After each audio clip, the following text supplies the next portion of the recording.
If you or someone you know has diabetes, you may have built up an extra supply of test strips and lancets. That's where we come in. We'll buy the supplies that you don't need and resell them to those in need to prevent waste. Help us make diabetes management more affordable. Visit us at teststripswithaz.com.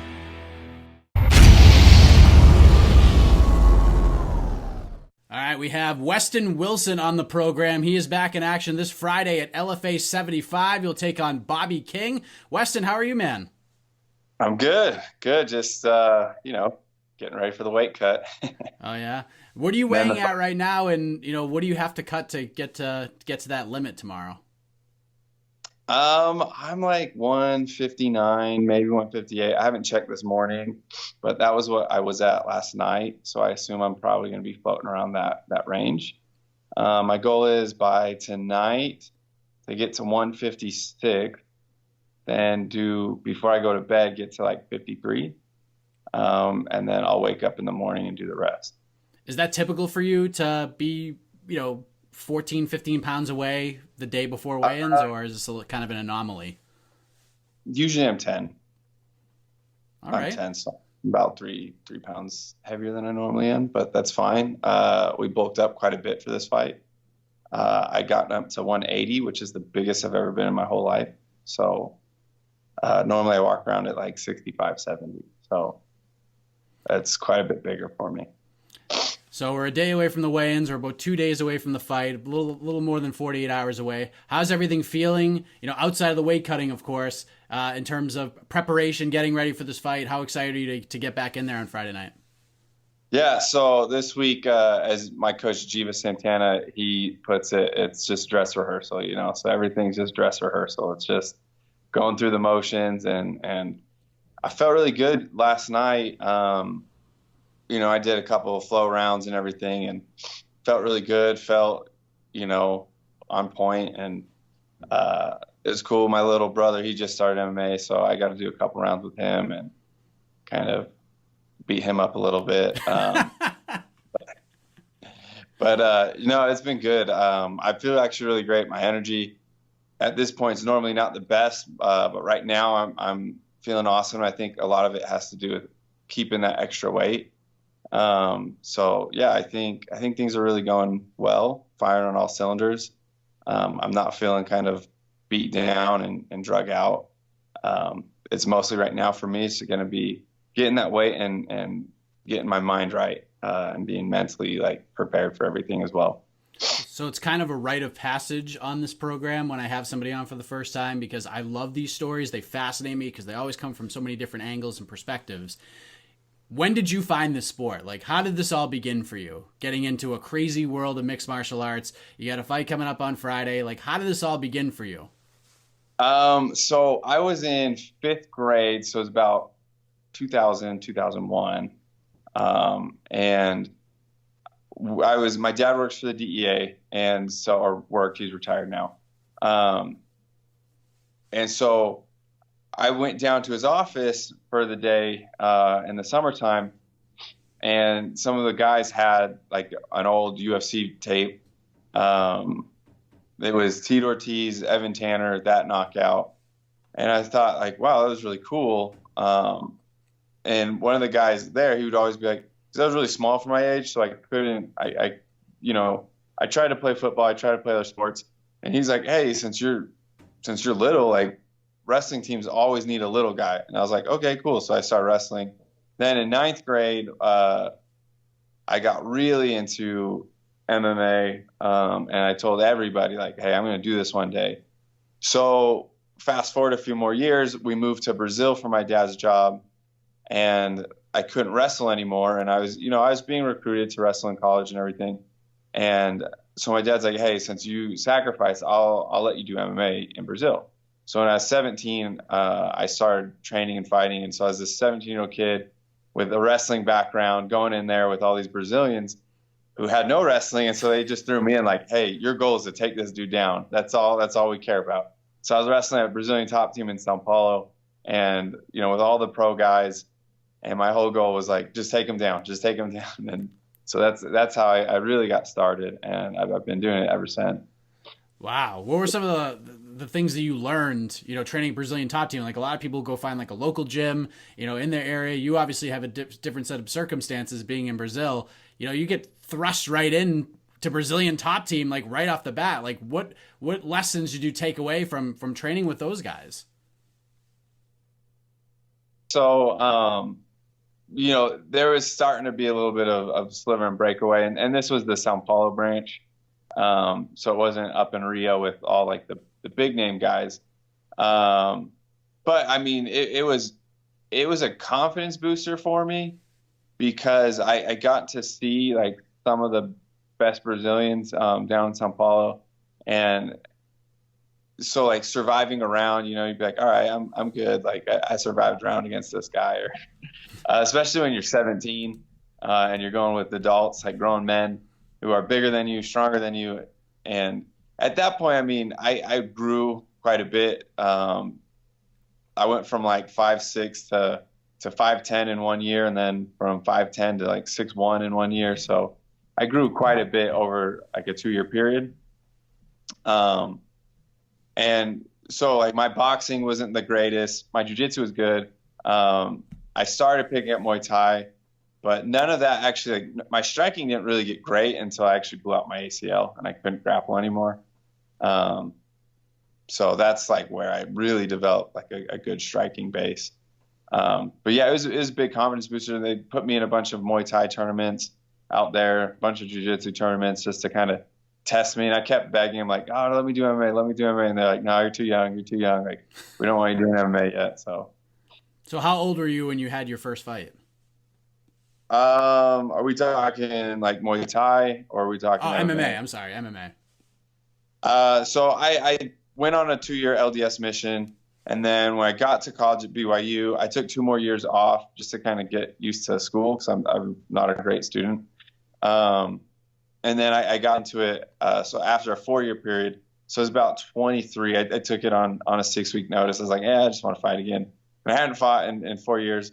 And so I was like, yep, I'll do this. And so I fought this 3-0 undefeated kid who was ripped and shredded. And I actually beat him with a triangle. So I was 23.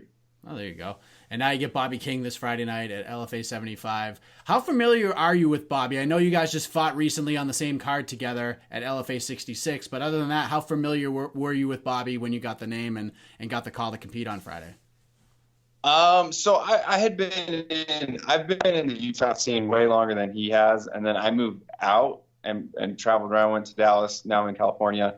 So I knew of Bobby. I don't know him. I know where he trains. I know who he trains with. I know the style that he's going to bring. I think he's been going up to Dwayne Ludwig's and doing the Bang Muay Thai. It's cool, whatever. That style is really not that great unless your name's TJ Dillashaw, and TJ's not even like a fundamental Bang Muay Thai guy.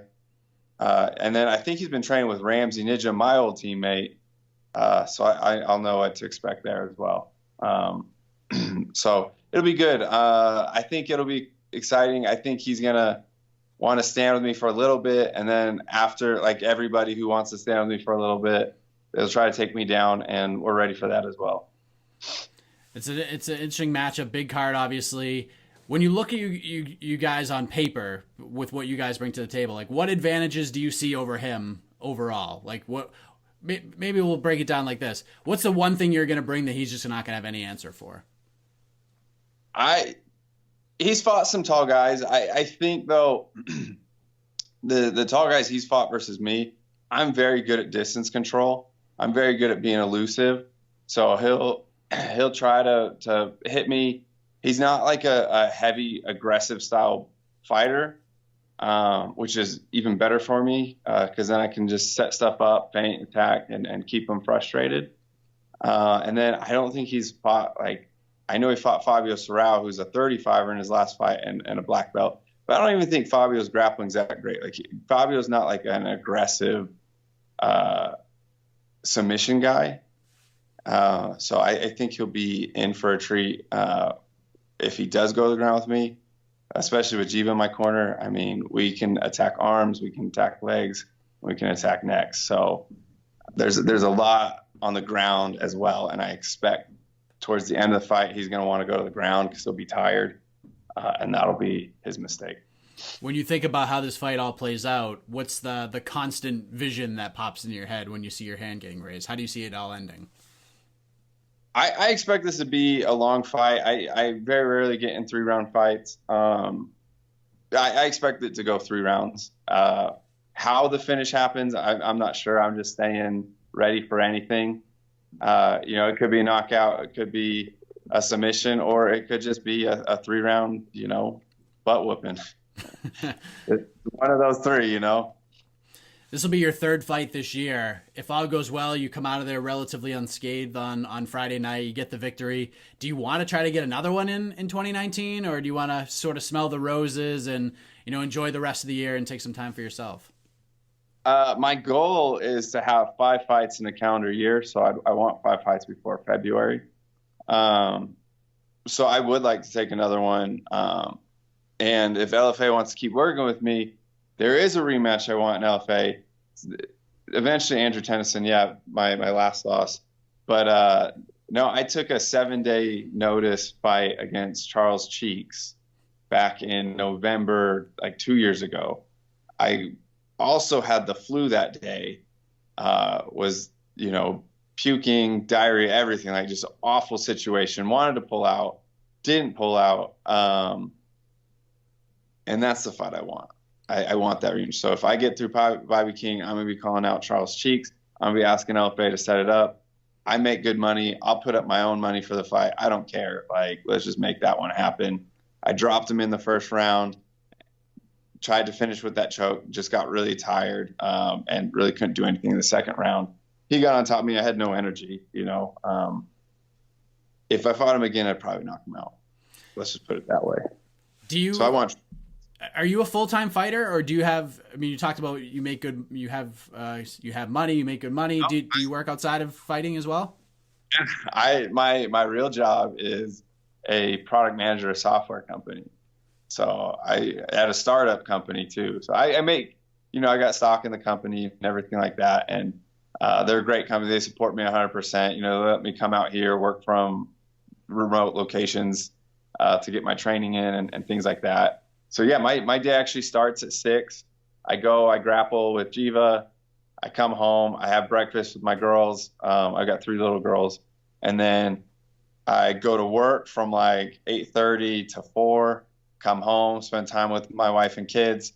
Then I go and train with Tyler Wombles or Raymond Daniels, one of the 2, just depending on the day, from like 8 to 10. And then I get on a call with my development team in India from like 10:30 to 11:30, sometimes midnight. Then I go to bed, I wake up and do it all over again. So that's kind of my schedule. Damn. So on average, how many hours of sleep do you get every night with that crazy schedule you got? I really try to get 7, but sometimes I only get 6. And it depends. Some days I do my Tuesday or Monday, Thursdays, I'm doing strength and conditioning with John Walker. And I wake up for that at like 7. So those days I get more sleep. And then Saturdays and Sundays I get more sleep. But yeah, Monday, Wednesday, Fridays are usually my days that I don't get as much sleep, but that's fine. Like my body's gotten used to it. Do you want to get to a point where fighting is your full-time job, or are you happy having the other job, having startups and, being as busy as possible, trying to find that life balance? Because once you find it, it's a pretty surreal thing to be able to keep all that intact. You having a wife and 3 kids, I have a son of my own, and just having 1 is crazy enough for me. You have 3. Do you see a world, like, do you want that to happen where you become a full-time fighter? Or, let's just say the UFC calls, do you feel like you'll still carry a second or a third job with you as well? I 100% would. So here's the thing is like, I was talking to somebody. I make more than, let's say a fighter is on like a 30-30 contract, right? And they fight 3 times in a year. I make more than that person if they, I make more than that person even if they won 2 and lost 1. So for me, I would always keep that full-time job just because it's security. I can go in and keep having this as a hobby instead of being like, oh, this is my only income. Like, I'm not going to pay the bills I can't pay the bills unless I win this fight. I don't want that stress, or I don't want to have that like, oh shoot, I lost this fight. I have a little bit of a knee injury. I'm going to take another fight just, instead of healing up. So when you have an extra job, especially that can pay all your bills, fighting then is just a hobby, that you can still be competitive. You can still have that drive to win, but you don't have to rely on the income that comes from the fighting. So you have that pressure taken off, because everything else is just extra money. So a lot of the money that I make in fighting, we use it for vacations or getting gifts and things like that. So it just becomes kind of extra money to have, just to, enjoy life. It's our fun money. And because I train so much, I use that money most of the time on my family as kind of a payback for, hey, thanks for letting me do this, That's really interesting, because a lot of fighters obviously don't do what you're doing, and I think that's great. Not a lot will do that. So is fighting for you just more of scratching that competitive itch more than anything else? Yeah, it really is. And like, if for a while, like early on, because I've been doing this since college, like early on in college, like, the money was great. But my mom would kill me if I quit my job and did full time. And I think my wife would too. So I always promised them that, unless I was making $100,000 a fight, I wouldn't quit my job. I would always keep my job. And even then, like, you got guys like Stipe, who, world champion and keeps the job, because the UFC doesn't have insurance unless you're fighting. So, and with a family, insurance is a big perk and benefits, and, having life insurance and all that stuff. Like, those are all big perks that I don't think fighters realize, and they don't have like a 401k or retirement funds. And so I just think, like, for me, financially, it's just smart to have some sort of job. And especially if I can still train, I'm never going to train 8 hours a day, 4 or 5 is the most. And I already do that. So I don't need,